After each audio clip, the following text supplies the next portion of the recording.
My parents paid for my sister's dream wedding but gave me $50 for mine until I found out the real reason for the difference. My sister got $47,000 for her wedding. Destination venue in Napa, open bar, live band, 200 guests. Mom cried when she wrote the check, but she wrote it.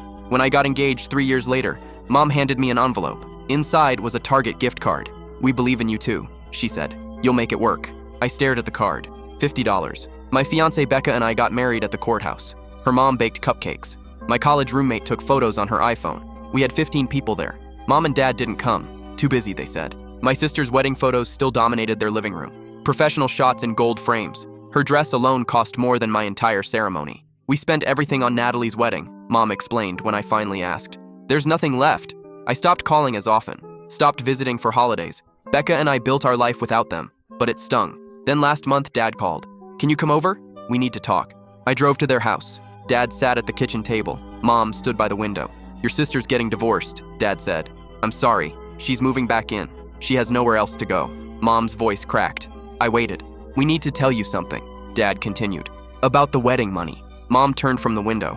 Her eyes were red. "We didn't actually pay for Natalie's wedding." My brain stuttered. "What?" "Her husband's family paid," Dad said quietly. "All of it. They insisted. It was a condition of the marriage."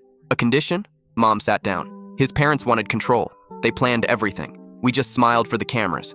"Why?" "Because we were ashamed," Dad said. "We'd lost everything in a bad investment.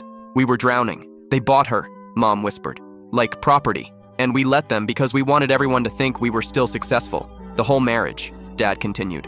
"They controlled her, where she lived, what she wore, when she could work." I thought about the Instagram posts, the designer clothes, the exotic vacations, the smile that never quite reached her eyes. "When she tried to leave," Mom said, "they cut her off completely. She has nothing." Dad pushed an envelope across the table. "This is what we should have given you." I opened it. A check for $50,000.